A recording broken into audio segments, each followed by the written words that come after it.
Muy buenos días, amados confirmantes. Hoy iniciamos una nueva semana y lo hacemos con una oración.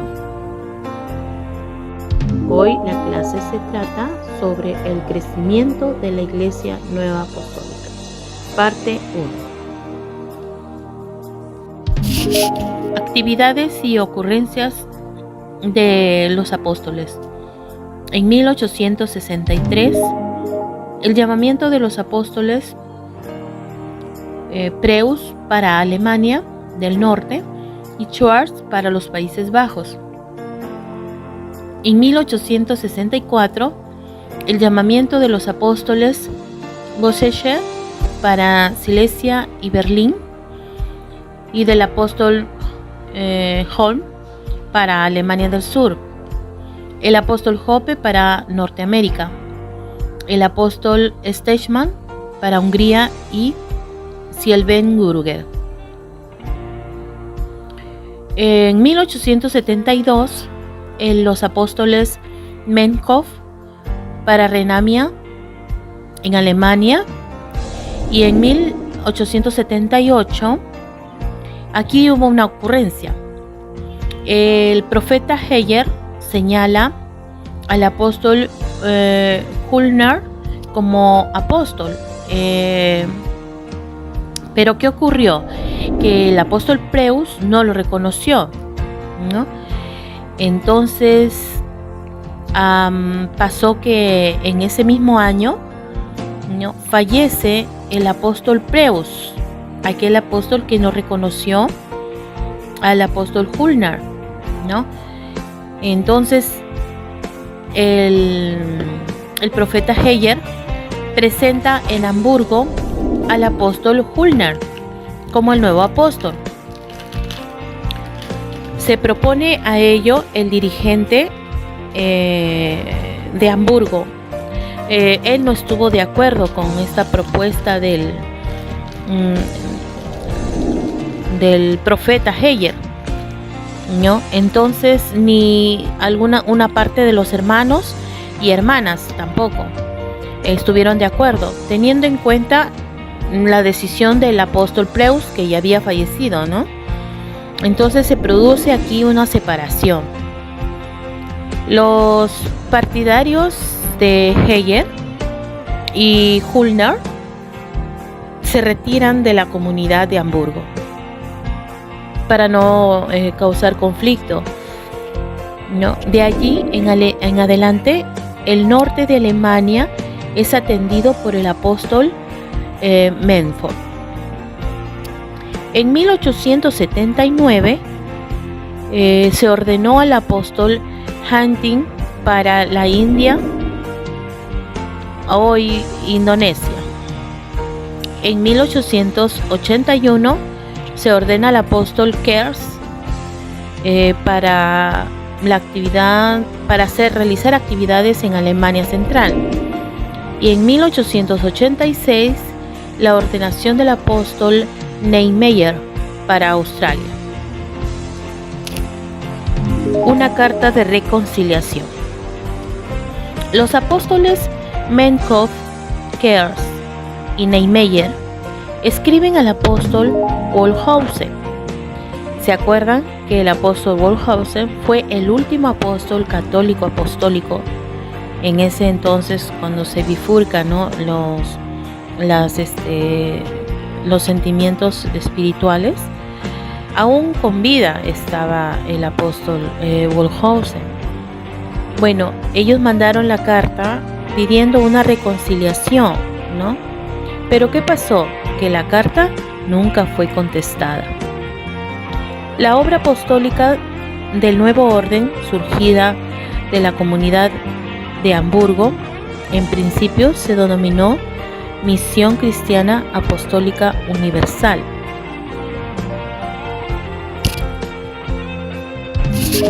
La tarea para lograr la unidad en la obra de Dios. Bueno, al principio los apóstoles estaban activos de manera independiente en su área de actividad. Como sabemos, en la actualidad nuestros apóstoles tienen reuniones en las cuales acuerdan para tener una idea de espiritual unánime, todos en un solo sentir. Anteriormente, en ese tiempo, no lo tenían, ¿no? Pero estaban en esa tarea, ¿no? En lograr la unidad, ¿no? Entonces, aún no se realizaban las reuniones en ese entonces regulares de apóstoles como ahora lo hacen, ¿no? Por lo cual, sin contar los encuentros casuales, a veces se encontraban los apóstoles, solo se mantenían en contacto por algunas cartas que se enviaban. La situación regional y las tradiciones muy diferentes hicieron que se produjeran diferencias notables en la doctrina y la liturgia. O sea, en algunos lugares hacían otras cosas diferentes a otros lugares, pero necesitaban lograr una unidad. Primer paso importante para lograr la unidad entre los apóstoles. En 1888, los apóstoles Schwartz, apóstol desde 1863, el apóstol Mumford, apóstol desde 1872, el apóstol Kerr, que fue apóstol desde 1881, el apóstol Off, apóstol desde 1887, y el apóstol Ruff, apóstol desde 1888. Ellos se reunieron en una reunión llamada Alianza de Apóstoles, bajo la dirección del apóstol Schwartz. Innovación en la obra de Dios en los años 1875. Hubieron 6 relevantes innovaciones en la obra. 1. Sellamiento de niños. 2. Dispensación de sacramentos a los difuntos. 3. Cambio en la liturgia. Acá hubo estos cambios. Desaparición de las vestimentas litúrgicas, no utilización de incienso y velas encendidas, no utilización de cánticos litúrgicos, revaloración del anuncio de la palabra.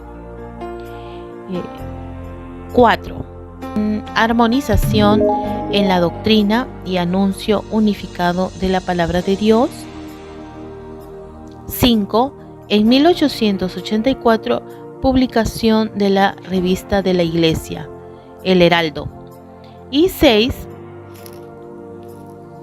En 1889, publicación de un himnario nuevo apostólico. Trabajo misionero fuera de Europa. La obra de Dios pudo ser llevada de Ámsterdam a Indonesia. De aquellos comienzos se consolidó la actual Iglesia Regional de Indonesia. Alrededor de 1870, un hermano carpintero llamado Jacob, perteneciente a la comunidad de Hamburgo, él viajó junto a su familia, emigró hacia los Estados Unidos para comenzar una nueva existencia allá en el lugar de Chicago, junto a sus parientes. Él dio testimonio de su fe en ese lugar. Tal vez portaría el ministerio de pastor, dado que en su nueva patria realizaba servicios divinos, regularmente en casa de algunas familias. También mantenía una fluida correspondencia con el apóstol Preus. Todavía en Hamburgo, el hermano Jacob, que viajó, había conocido al hermano Hoppe, que era el apóstol encargado del lado de Norteamérica, que fue dado por el profeta Heyer. En sus cartas, el apóstol Preus, el hermano Wenspale, insistía que enviaría a este apóstol que había sido llamado para servir en América, dado que muchos creyentes esperaban la dispensación del Espíritu Santo. Y como el hermano Jacob es el que fue a vivir a ese lugar y él estaba dando servicios divinos, pues ya tenía creyentes. Y bueno, necesitaba de la dispensación del Espíritu Santo. Y ahí es donde el apóstol llega a Chicago y trabajó allí durante 8 años. Comunidades de Norteamérica. Estas comunidades fueron fundadas por inmigrantes europeos, ¿no? Así ocurrió muchos problemas también. Alrededor del año 1880, el apóstol Hope se trasladó junto a la familia a Nueva York para atender a las comunidades que se habían formado allí, en ese lugar, ¿no? Pero ¿qué ocurrió? Que el apóstol Hope, por situaciones de su vida, de su transcurrir, ¿no? Se desvinculó de la obra de Dios y la comunidad de Nueva York se quedó desatendida, pero la tuvo que tomar en ese tiempo Alemania, ¿no? Fue atendida por Alemania. El nuevo nombre. En el año 1907, el Colegio de los Apóstoles se puso de acuerdo sobre el nombre de Comunidad Nueva Apostólica. Alrededor de 1930 fue reemplazado por Iglesia Nueva Apostólica. Experiencia del apóstol Schwartz. El 8 de septiembre de 1863 le fue indicado al apóstol Schwartz, mediante una profecía, dirigirse a Ámsterdam. El 26 de septiembre de 1863 se embarcó hacia allí sin su familia. La hizo venir en noviembre del mismo año después de encontrar una vivienda. A pesar de ser hostigado continuamente, cumplía su encargo con mucha alegría. Con su familia pasaba grandes necesidades.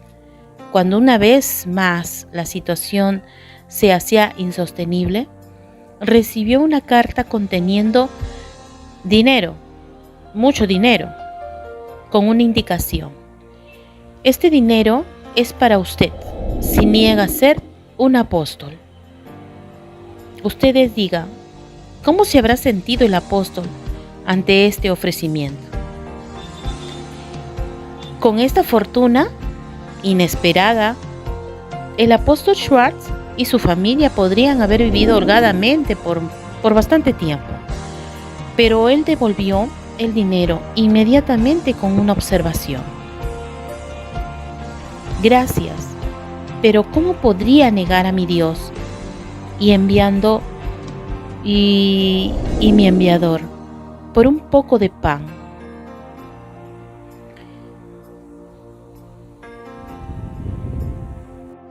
Friedrich Wilhelm Schwartz. 1. Quería ser misionero, por eso dejó su patria y se asentó en Berlín. 2.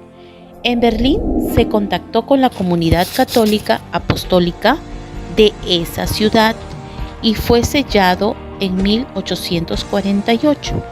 3. El 25 de mayo de 1863 fue llamado como apóstol de un nuevo orden y se mudó a Ámsterdam. 4. Trabajó con mucha bendición, dado que en su área de actividad el número de hijos de Dios aumentó considerablemente.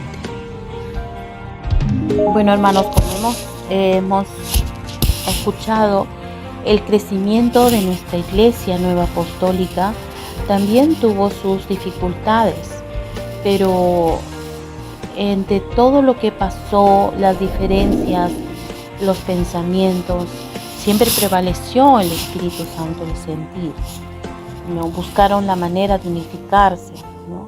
Buscaron la manera de hacer uno solo en cuanto a la liturgia y a todo lo que ahora tenemos en la actualidad, ¿no? Todo lo que viene es de Dios. el deseo del corazón de cada uno de estos hombres en la actualidad se refleja.